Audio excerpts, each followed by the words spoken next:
మిత్రులారా నమస్తే. నేను మీ ఓరిగంటి యాదయ్య. ఏప్రిల్ 22వ తారీఖున ప్రపంచవ్యాప్తంగా దరిద్ర దినోత్సవాన్ని జరుపుకోబోతున్నాం. దరిద్ర దినోత్సవం అంటే పర్యావరణాన్ని కాపాడటంలో ఉన్నటువంటి ప్రాధాన్యతను ప్రజలకు వివరించడం అనేటువంటి విషయం ఏదైతే ఉందో ఈ దరిద్ర దినోత్సవాన్ని జరుపుకోవాలని నిర్ణయించడం జరిగింది. అసలు మన ఈ భూమిని రక్షించుకోవాల్సినటువంటి అవసరం ఏముంది, ఈ ఎర్త్ డే జరుపుకోవాల్సినటువంటి అవసరం ఏముంది అన్నటువంటి విషయాన్ని కూడా మనం ఇక్కడ గమనించాలి. ఎర్త్ డే అంటే ప్రపంచవ్యాప్తంగా భూమికి పెద్ద ఉపద్రవం వచ్చేటువంటి పరిస్థితి ఏర్పడ్డది. ఈ రోజు చూస్తూ ఉన్నాం, మనం ఈ భూమి లేకపోతే మనం ఎక్కడ కూడా నివాసం ఉండలేనటువంటి పరిస్థితి.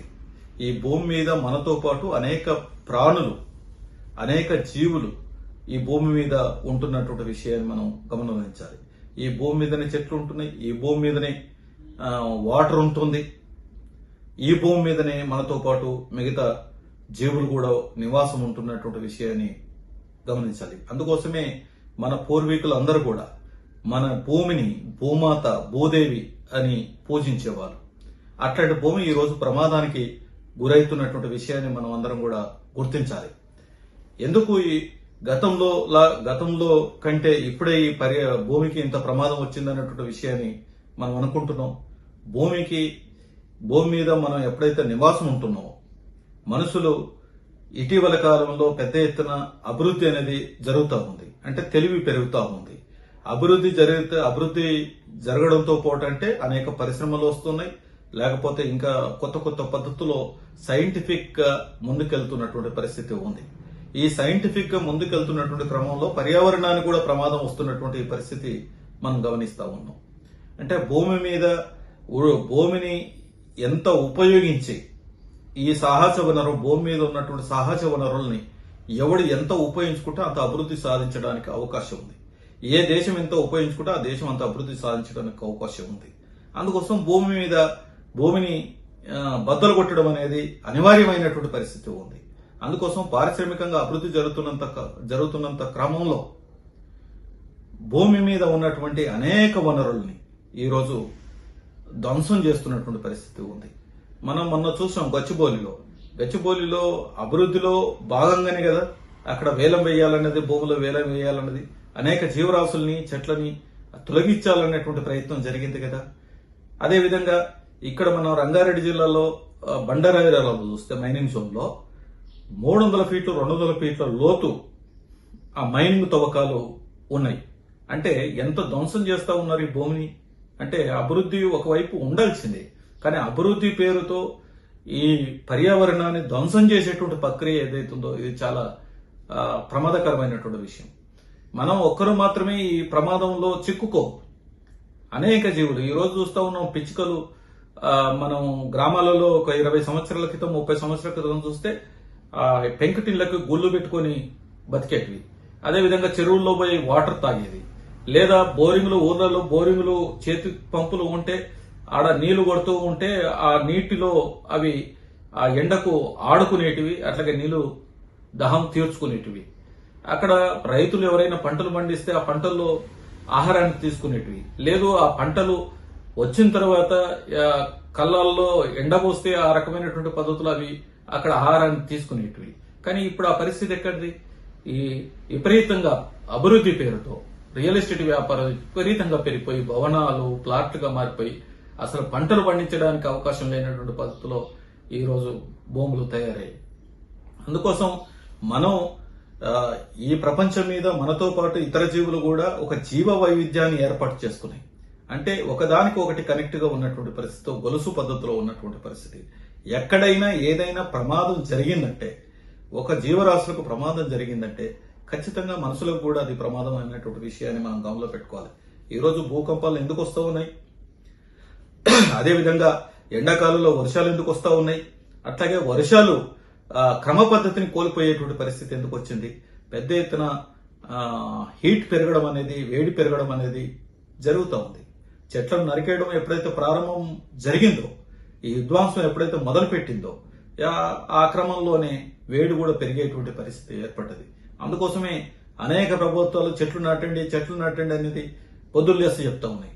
ఈ చెట్లను ధ్వంసం చేసేది ఎవరు? ఈ ప్రభుత్వాల అనుమతితో కాదా? అందుకోసం ఈ పర్యావరణం ఒకవైపు ధ్వంసం చేస్తూ ఇంకో దిక్కు చెట్లు నాటమనేటువంటి కార్యక్రమం. పెరిగినటువంటి చెట్లు ఏవైతే ఉన్నాయో, అడవులు ఏవైతే ఉన్నాయో వాటిని మైనింగ్ పేరుతో ఇతర పద్ధతిలో ధ్వంసం చేస్తూ ఉన్నారు. కొత్తగా చెట్లు నాటమంటే వాటికి నీళ్లు పోసేటువంటి గతి కూడా లేనటువంటి పరిస్థితి. ఆ మొక్కలు పెరిగి ఎన్నడూ గాలి ఇవ్వాలి అనేటువంటి విషయాన్ని కూడా మనం గమనంలో పెట్టుకోవాలి. ప్లాస్టిక్ కూడా పెద్ద ఎత్తున పెరిగి అభివృద్ధిలో భాగంగా ఈ భూమిలో పెద్ద ఇంకిపోయే పరిస్థితి లేనటువంటి పద్ధతిలో ఈ ప్లాస్టిక్ కూడా పెద్ద ఎత్తున వాటర్లో కలిసిపోవడం, భూమిలో కలిసిపోవడం, భూమికి పెద్ద ప్రమాదంగా తయారైనటువంటి పరిస్థితి ఏర్పడ్డది. అందుకోసం పర్యావరణాన్ని కాపాడుకోవడం కోసం మనమందరం కూడా సీరియస్ గా ప్రయత్నం చేయకపోతే మిగతా జీవులు పెద్ద ఎత్తున ప్రమాదంలో పడతాయి.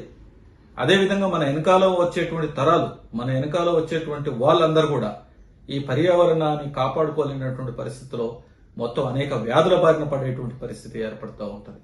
అదేవిధంగా కరోనా వచ్చింది. కరోనా కూడా అందులో భాగంగానే, పర్యావరణంలో భాగంగానే కరోనా కూడా వచ్చింది. అంటే మరి దీన్ని ఎట్లా మనం పర్యావరణాన్ని కాపాడడం కోసం ముందుకు తీసుకెళ్లాలన్న విషయాన్ని కూడా ఈ ప్రభుత్వాలు సీరియస్ గా ఆలోచించాలి. ప్రభుత్వాల కంటే ముందు ప్రజలు సీరియస్ గా ఉండవలసిన అవసరం ఉంది. అనేక చోట్ల ఫార్మా ఇండస్ట్రీస్ వస్తానంటే ప్రజలు పర్యావరణాన్ని కాపాడుకోవడం కోసం, మా భూములు మేము కాపాడుకోవడం కోసం మేము ఆ ఫార్మాసిటీలు మేము ఉండలేమనేటువంటి పద్ధతిలో పెద్ద ఎత్తున వాళ్ళు ప్రొటెక్ట్ చేసుకున్నటువంటి పరిస్థితి ఉంది. కానీ ప్రభుత్వాలు ఏదో ఒక పద్ధతిలో ఇంకా ఆ భూములను లాక్కునేటువంటి ప్రయత్నాలు చేస్తా ఉన్నాయి. అందుకోసం మిత్రులారా, పర్యావరణం దరిద్ర దినోత్సవం ఏదైతే ఉన్నదో ఈ దరిద్ర దినోత్సవాన్ని ప్రజల ప్రాణులకి, అట్లాగే ఈ పర్యావరణం ఏదైతే ఉందో ఇది ఒక బ్రిడ్జి లాంటిది అనేటువంటి విషయాన్ని, ప్రకృతి అనేది ఒక బ్రిడ్జి లాంటిది. లైఫ్స్ అండ్ నేచర్స్ ఏదైతే ఉందో వీటి మధ్యన ఒక బ్రిడ్జ్ లాంటిదే ఈ ప్రకృతి. ఈ నేచర్ ని ఎప్పుడైతే ధ్వంసం చేస్తామో మనకు అభివృద్ధి ఉండవచ్చు. మరి ఈ అభివృద్ధి అట్లాగే ఈ ప్రకృతిని సైమల్టేనియస్ గా ముందుకు తీసుకెళ్ళకపోతే, బ్యాలెన్స్ చేయలేకపోతే ఇది అందరికీ ప్రమాదమైనటువంటి పరిస్థితి. హైదరాబాద్ లో చూస్తూ ఉన్నాం, వెహికల్ పొల్యూషన్ ఎంత ఉంది, దాన్ని తట్టుకోలేనటువంటి పరిస్థితి. అనేక మంది డబ్బులు ఉన్నటువంటి వాళ్ళందరూ కూడా బయటకు వచ్చేటువంటి పరిస్థితి ఏర్పడ్డది. ఫామ్ హౌస్ల పేరుతో లేకపోతే విల్లాస్ పేరుతో బయటకు వచ్చి బతున్నాం. కానీ పేదవాళ్ళు ఎక్కడ బతకాలి అనేటువంటి విషయాన్ని కూడా గమనంలో పెట్టుకోవాలి. అందుకోసం మనం నివసించేటువంటి అంశం ఏదైతే ఉందో, మనం బతకాలనేటువంటిది ఏదైతే అభివృద్ధి వైపు పరిగెత్తుతున్నామో అది లిమిటేషన్ తీసుకోవాల్సిన అవసరం ఉంది. ఇప్పుడు ఒక పులి ఉంది, లేదా ఒక జింకనో ఒక మేకనో ఏదో ఒక జంతువుని అది ఆహారంగా తీసుకుంటుంటుంది. ఒకరోజు అది తినాలనుకున్నటువంటి ఆహారాన్ని ఒక మేకనో ఒక జింకనో చంపేసి అది తిన్నదనుకోండి, అక్కడి వరకే ఊరుకుంటుంది. కానీ మనిషి అట్లా ఊకోవడం లేదు. ఈ రోజు వీళ్ళ దగ్గర కోట్ల రూపాయలున్నా, తినడానికి కావలసినటువంటి అనేక వస్తువులున్నా దాన్ని పరిగెత్తుకుంటూ పోయి ఇంకా విధ్వంసానికి పాల్పడుతున్నటువంటి, ప్రకృతి విధ్వంసానికి పాల్పడుతున్నటువంటి పరిస్థితి ఉంది. అంటే కనీసం ఒక పులి తన అవసరం ఏదైతే ఉందో అవసరానికి సరిపడేటువంటి తింటుంది, మళ్ళీ ఆకలి వేసినప్పుడు తన అవసరం కోసం వెళ్తుంది. కానీ మనిషి అట్లా ఉండడం లేదు, మానవుడు అట్లా ఉండడం లేదు. కాబట్టి ప్రకృతిని మరింత మనం ప్రొటెక్ట్ చేసుకోవాల్సినటువంటి అవసరం ఉంది. ఈ దరిద్ర దినోత్సవం సందర్భంగా వాటర్ని సేవ్ చేసుకోవాల్సిన అవసరం ఉంది, చెట్లను కాపాడుకోవాల్సిన అవసరం ఉంది, కొత్త చెట్లను పెంచవలసినటువంటి అవసరం ఉంది. అదేవిధంగా ఇక్కడ అనేక అంశాలు ఏవైతే పర్యావరణంతో ముడిపడి ఉన్నటువంటి అంశాలు ఏవైతే ఉన్నాయో వాటన్నిటిని కూడా మనం ప్రొటెక్ట్ చేసుకోవాలనేది తెలియజేస్తూ సెలవు.